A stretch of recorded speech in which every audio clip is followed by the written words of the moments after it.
The parish priest was in the church campus, and the couple was ready, waiting at the entrance to be ushered into the church.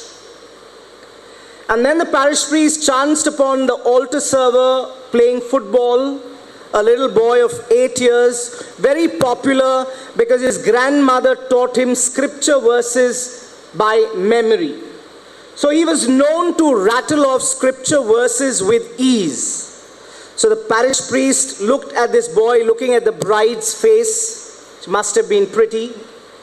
So he called the little boy and he looked at the bride and the bridegroom and told that little boy, "Would you like to give any biblical advice to these two people? They're getting married."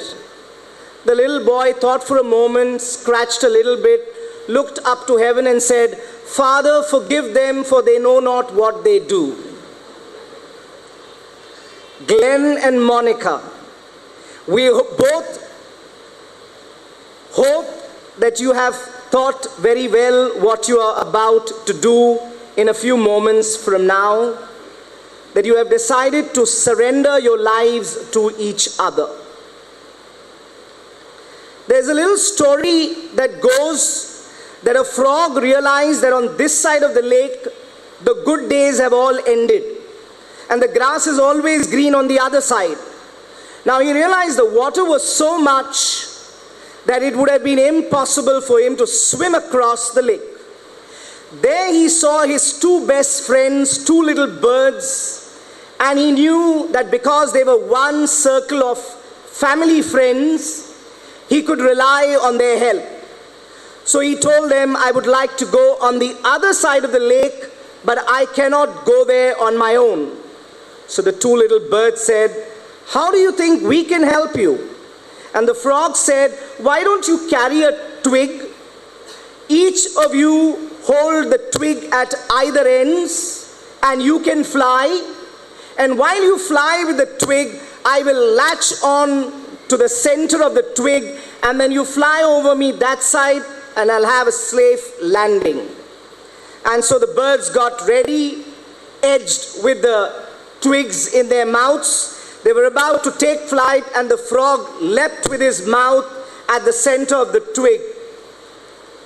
And then as they flew right in the middle of the lake, a young boy saw the beauty of nature, these two little birds flying with a little frog hanging in the air.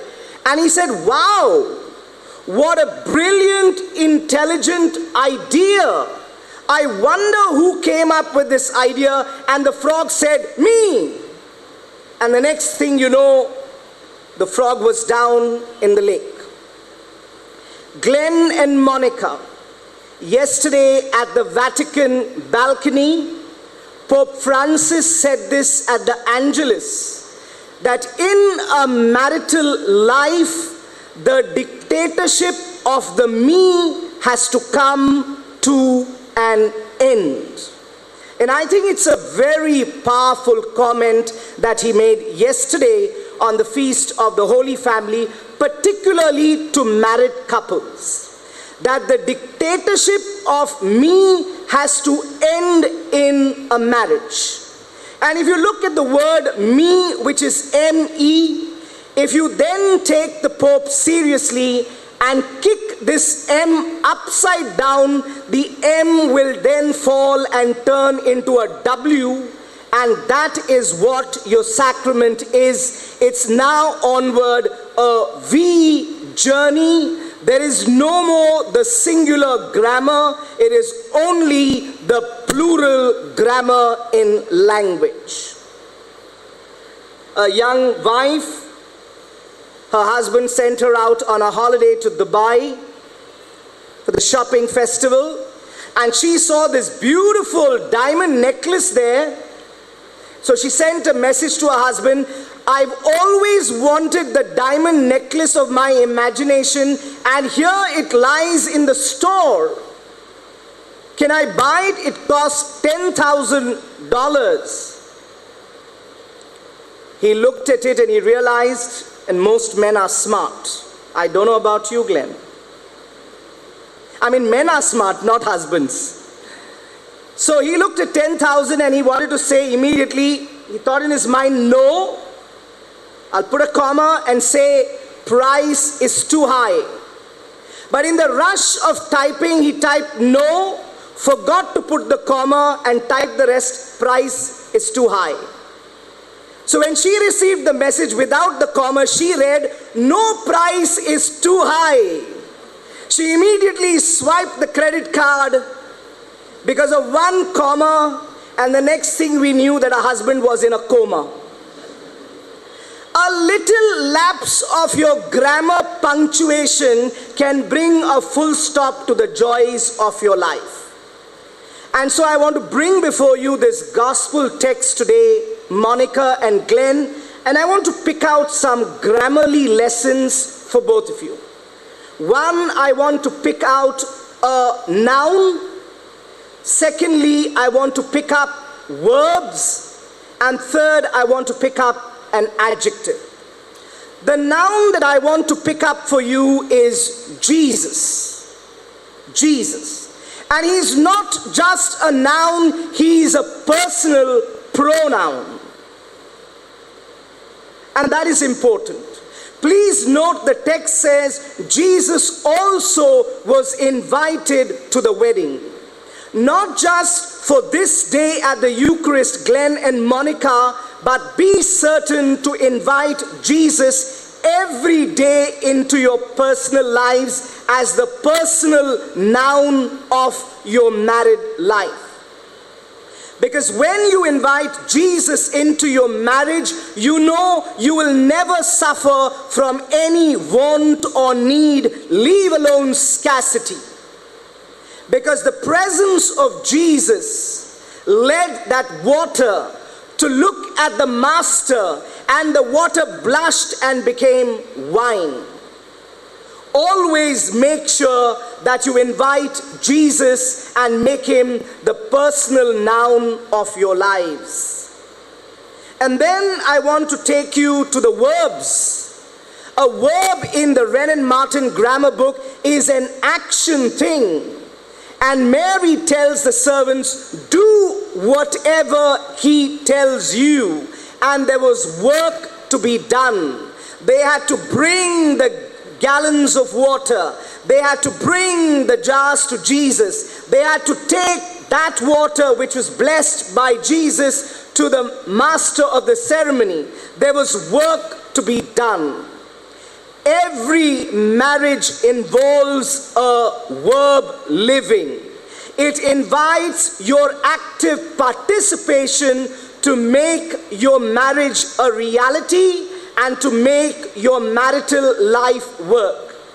Watching Snow White and the Seven Dwarfs at night and waking up on the other side of the bed next morning is not going to lead you to a happy married life. In fact, many others around you will tell you that the story and the script of marriages are far from beautiful. You all begin as young people with the ideal of marriage. Then after 5 years you realize what was an ideal turned out to be a raw deal. After 10 years the raw deal turns out to be an ordeal. After 20 years you think, better I make a new deal with my neighbor's wife. The husband probably gets so busy earning his salt that he forgets his sugar at home. So marriage is a lot of work, and it requires the work from both of you as man and wife to keep the engine of love going. And love is not exchanging those little romantic notes and emojis and that little heart from Valentine's Day on February 14th in Archie's bookstore. You press that little heart, I love you, I love you. That is okay for 16-year-olds. For you who will spend a lifetime, marriage is rooted in a life of sacrifice. A life of giving to each other, a life that dissolves and destroys the dictatorship of the me. Because what must be underlined is now the we.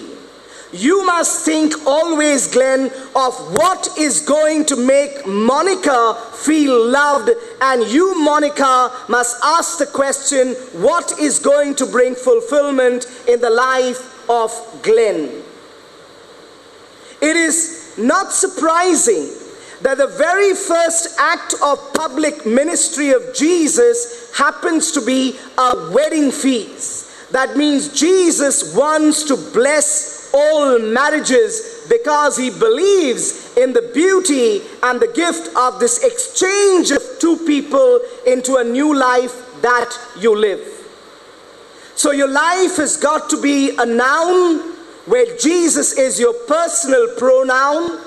You've got to have verbs in your life which is an active reality. And the third, the adjective is that what is served to the guest is good wine. Not just wine, but good wine. And good wine is the result and the fruit of your marital living, of the way you exercise your love to each other in marriage. The fruit of your life will be the good wine that people will taste. And the good wine of marriage is by the love you share with each other. And this love that you share with each other will give birth to new life into the world as the gift of children. I always teasingly tell our young people that the book of Genesis tells us, be fruitful and multiply. And this fits Glen. I don't know Glen in the last few years, but my strongest memory of Glen was when he was in the confirmation class, and he was by far the most reserved boy, the most simplest boy, and even the most innocent boy at heart. Be fruitful and multiply. Multiply doesn't mean 4 twos are 8, 5 twos are 10, Glen. And be fruitful doesn't mean telling to daddy to buy 5 acres land in Sheolim to plant cashew trees. It means the love that the two of you will come together in mutual physical intimacy will give birth to children, which is the beauty of your married life to the world. In that, you will offer to the world the gift of good wine. I always make this comment to people. The best thing or the best gift a father can ever give to his children is to love their mother. The best gift a father can ever give to his children is to love their mother.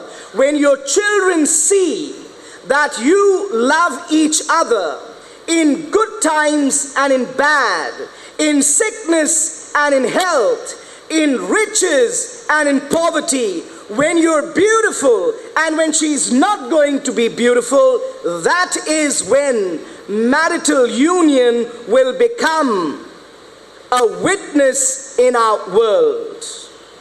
I'm sure your marriage is going to have many wow factors. Wow, Monica has tailored such a beautiful gown.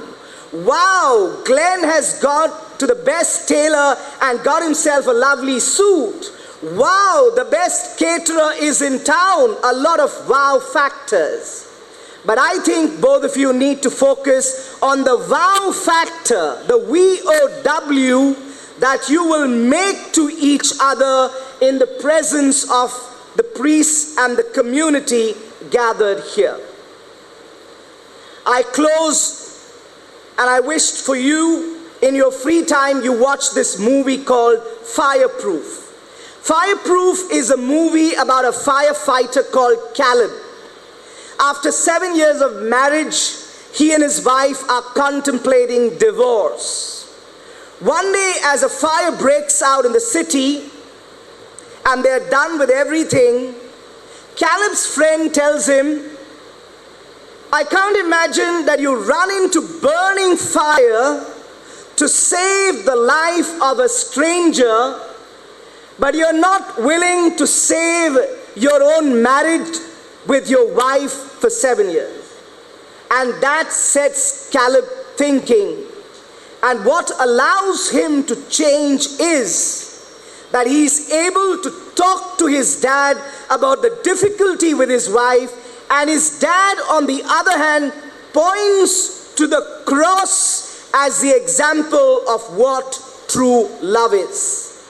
So for families, mother and mothers-in-law, fathers and fathers-in-law, please go to them for advice. But fathers and fathers-in-law and mothers-in-law, do not give wisdom according to your own life. Point out to the cross, because the bridegroom died for the church, his bride. And so fireproof your marriage from whatever storms that life may bring unto you, so that you will struggle with the ordeal. You will struggle and yet say, this has not been a raw deal. And you will, at the end of 25 years, tell God, this has been the best deal of my life. May God bless you, Monica and Glen, as you embark on this new journey of marital living as husband and wife. I hope immediately after your marriage is over, while you go into the car to go to the hotel, you will go back to your Facebook account and change the status immediately. You will be man and wife. Allow yourselves the thrill, the joy, the festivity of this evening. But be certain to remember that life is a life of challenge and difficulties. It is in these moments that you got to hold on to each other, knowing that Jesus is part of our lives. And in your marriage, because you're a boy, and I feel sometimes men always like their women to be molded in their image and likeness, which I think is not fair to the women. So I'm telling you, in your language of dancing, there is a form of dancing called freestyle. That when you have another style of dancing called cypher, where everyone gathers in a circle, one comes in the center and does a freestyle. Please, in your marriage, allow each other to have a freestyle of the individuality of your own personality, accept each other, respect each other, celebrate each other. Then the music that plays will be rocking Monica, because you know that your husband knows to tap feet better than the ordinary guys around. God bless you, and may you have a marriage which is like a smooth tango dance where the partners go away, but at the right time pull them close. God bless.